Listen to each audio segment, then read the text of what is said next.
pessoal! Hoje, muito atrasada, eu vim conversar com vocês a respeito do livro do mês 6 da Tag Inéditos. Somos todos adultos aqui, da Emma Straub.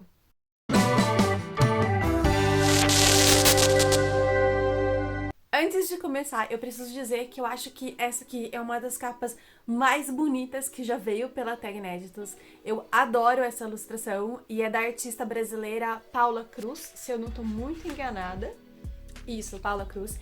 E ele conta com a tradução, eu preciso olhar, da Camila von Holdefer. Acho que é assim que se fala o nome da tradutora.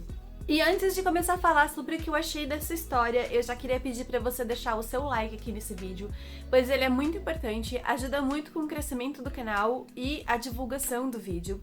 E pra você se inscrever se por acaso você ainda não for inscrito. E outra forma de apoiar a minha produção de conteúdo, o meu trabalho aqui no YouTube, além de deixar o like e comentar nos vídeos sempre que quiser, sempre que puder, é também utilizando o meu link para fazer as suas compras no site da Amazon, pois eu ganho uma pequena comissão sobre todas as compras feitas através desse link e você não paga nada mais do que você já iria pagar pelo aquilo que você vai comprar. Bem, aqui nós vamos conhecer a Astrid. A Astrid é uma viúva de 68 anos que, após presenciar um atropelamento, um acontecimento que traumatizou muito ela resolve que ela quer ser sincera e que ela não quer mais perder tempo. Ela resolve que ela vai contar então para os seus 3 filhos adultos sobre o seu relacionamento amoroso com a Bird, a sua melhor amiga e cabeleireira. E não só isso, como também ela resolve que ela quer colocar todos os pingos nos is com os filhos e resolver todas as questões que podem ser problemáticas com eles. Só que não vai ser tão fácil assim, pois cada um deles tem o seu trauma, os seus problemas e guarda rancor por mais de 30 anos. Elliot, o mais velho deles, trabalha com construção civil e é casado com uma advogada. Eles têm filhos gêmeos que são, assim, endiabradésimos, se é que essa palavra existe. E acontece que, sendo o primogênito, ele foi se sentindo deixado de lado conforme os outros 2 filhos foram nascendo.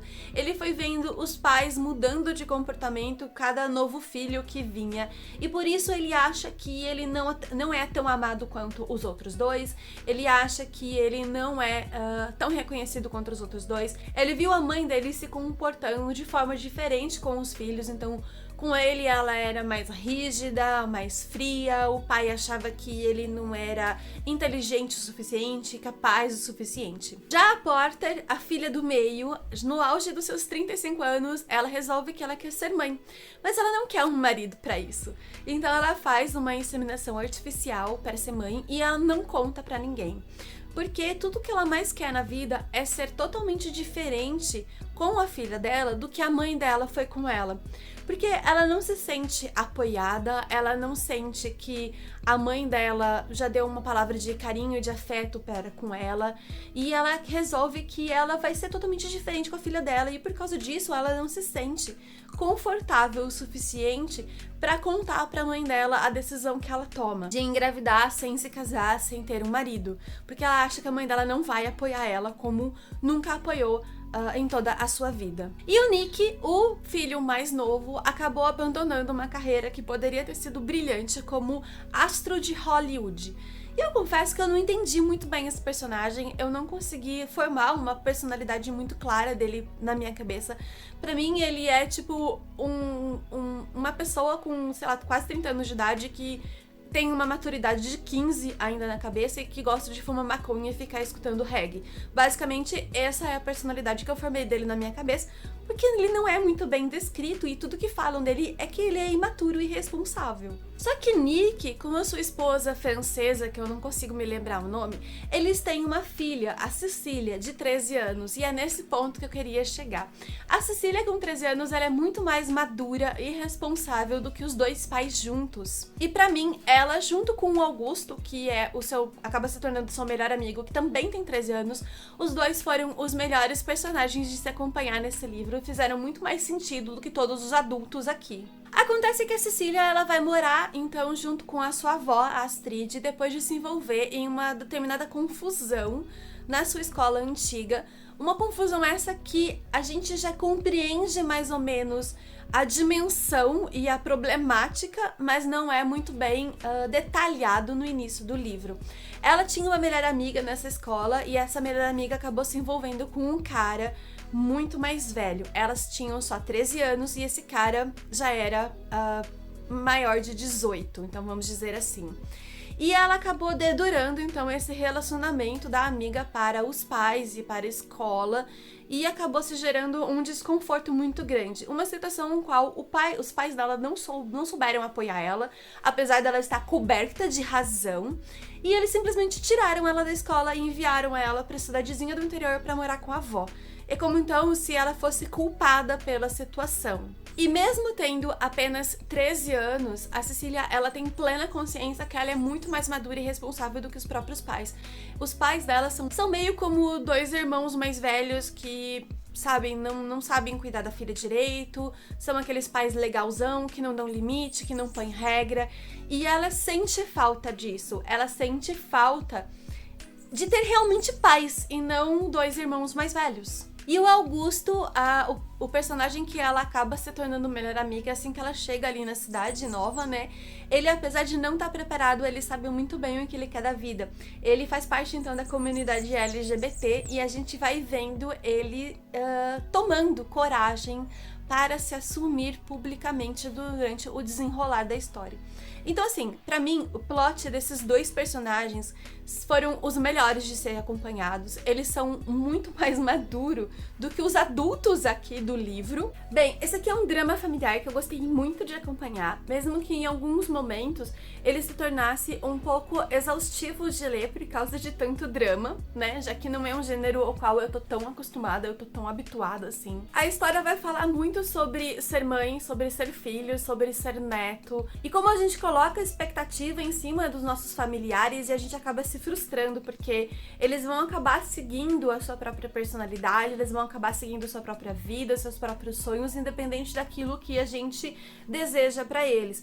E como nossas palavras, ou a falta delas, afeta muito a formação de personalidade de nossos filhos, dos nossos netos, ou até a relação com os nossos pais. E como a comunicação e a demonstração de afeto faz com que os laços realmente fiquem mais fortes. Diferentemente do que eu achei de início, porque eu já tinha ouvido falar que aqui a gente ia ter a história de uma velhinha que se descobre bissexual. A gente não tem nenhum caso de homofobia, nenhum momento de direcionamento de ódio para com a Astrid por causa da sexualidade dela. Apesar da personagem se preocupar algumas vezes com demonstração de afeto em público, né, para com a Bide, para com a sua namorada, mas tudo é tratado de uma maneira muito natural, muito normal, sim, comparado com outros livros de LGBT que eu já vi, que eu já li, que eu já tive contato. E eu achei isso, assim, simplesmente maravilhoso. É muito normal, sabe? É muito natural. Tipo, ela tá namorando e tá tudo bem, é só a namorada dela. E eu acho que devia ser sempre assim. Agora, o que realmente me incomodou aqui nesse livro foi a Porter. Uma personagem que eu achei que ia ser a minha favorita, mas não foi. Inicialmente, quando é falado que a Porter, ela quer ser mãe, mas ela não quer um marido pra isso, eu achei que o plot dela ia se basear em cima da maternidade, sobre o fato dela decidir fazer isso sozinha, sem apoio de um homem, né, ou de uma companheira que seja, mas ela decidir realmente ser mãe sozinha, ser mãe solitária. Eu achei que o livro ia abordar esse ponto, mas não é exatamente o que acontece. A Porter, ela fala muito sobre a relação dela com a mãe, esse é um dos maiores dramas, assim, dela, mas tem uma coisa aqui que me incomoda demais. A Porter, quando adolescente, ela acabou largando do namorado após fazer um aborto, porque ela não queria ter filhos naquele momento, e o cara, ele seguiu com a vida dele. Ele se formou em veterinária, ele casou e ele tem filhos. Só que a Porter nunca conseguiu esquecer ele. Então, ela procura ele com certa regularidade, o que faz com que os dois tenham casos. Mas não é só isso. Acontece que a Porter, ela fica obcecada pelo cara e ela passa a perseguir ele. Ela vai no trabalho dele, ela vai na casa deles. Ela passa por lugares onde ela sabe que ele vai estar só pra ver ele, pra que ele veja ela, sabe? E isso é muito ruim, isso é muito desconfortável, isso não é saudável. Ela fica fantasiando como seria o momento que ele largasse da esposa e dos filhos, abandonasse eles pra ficar com ela e criar a filha dela. Ela chega ao ponto de estacionar o carro na frente da casa dele e ficar espiando pra ver como a vida deles é triste, pra se sentir feliz. E mentalmente ela fica ridicularizando a esposa dele pelo que ela acha que é a perfeição. E toda essa parte desse relacionamento que não é saudável deles é falado muito mais no livro, é retratado muito mais no livro do que a maternidade dela, sabe? Do que o drama dela com a mãe dela. E eu achei que isso ia ter um motivo no final do livro, sabe? Eu achei que a gente ia ter, sei lá, uma lição de moral a respeito disso no final do livro. E não, só acaba que o cara é mais um macho babaca que tem um relacionamento extraconjugal, assim como a grande maioria deles. E só, sabe? Então esse aqui é uma história que eu gostei muito de ter lido, que eu gostei bastante de ter acompanhado, apesar de ter achado que em alguns momentos a autora, ela podia ter se focado em outras coisas, sabe? Já que ela queria falar sobre relacionamento familiar, já que isso aqui é um drama familiar, ela não precisava ter inserido aquele cara no meio da história, sabe? Desnecessário. Ela devia ter focado realmente nas dificuldades de você ser mãe sem você ter apoio de uma pessoa, de um companheiro ou de uma companheira, sabe? Uma pessoa que vai estar ali por você, que vai estar ali pra te ajudar, que vai estar ali pra te apoiar e pra dividir o cargo que é ter um filho, sabe? A dificuldade que é ter um filho, ou o trabalho que é ter um filho. E como de praxe, eu vou mostrar então pra vocês um pouquinho dessa edição, que tá muito, muito bonita. Tá muito mais bonita, inclusive, do que a edição de aniversário da tag, que deveria ser, teoricamente, a edição assim, diferentona, né? Eu gostei muito dessa ilustração, eu gostei muito das escolhas de cores pra fazer a composição dessa capa. Ele é um livro que vai sair pela HarperCollins. Eu vou procurar... terminando de gravar aqui pra vocês, eu vou procurar e vou deixar aqui pra vocês quando é que esse livro sai, se a editora tiver anunciado alguma coisa a respeito da publicação, né, desse livro. Por dentro ele, assim, de uma forma bem comum, não tem cor, né, não tem... A diagramação, ela não é colorida. Caiu tudo aqui. No ponto que tava o marcador, tava as outras coisinhas também que vieram. O marcador, como sempre, vem, então, uma frase do livro. A box do livro também é uma box bem bonitinha, eu gostei muito. Combina muito, né, com a capa, porque é o mesmo desenho, assim. E a revistinha, eu não li. Eu não li a revistinha desse mês ainda, gente. Eu não parei pra dar uma olhada no conteúdo que tem aqui, porque eu li esse livro depois... essa aqui é a autora. Eu li esse livro depois de ter lido o livro do mês 7. Então eu não parei pra dar uma olhada no conteúdo ainda. Então esse foi o vídeo de hoje, eu espero que vocês tenham gostado. Me contem aqui embaixo se vocês são assinantes da tag, se vocês já leram esse livro e se vocês também gostaram ou não. Eu vou gostar bastante de saber. Me contem também se por acaso vocês têm hábito de ler esse gênero, drama familiar, se é um gênero que vocês curtem ou nem tanto assim. Confesso que não é uma coisa que eu lia com muita frequência, e eu tenho curtido assinar Tag Inéditos por causa desses livros mais diferentões que vêm, que não são coisas que eu leria de outra forma, como eu já falei diversas vezes aqui pra vocês. Então eu tenho curtido bastante, eu espero que vocês também tenham gostado. Não se esqueçam de deixar o like aqui no vídeo e se inscrever caso vocês ainda não sejam inscritos. Um beijo, até a próxima!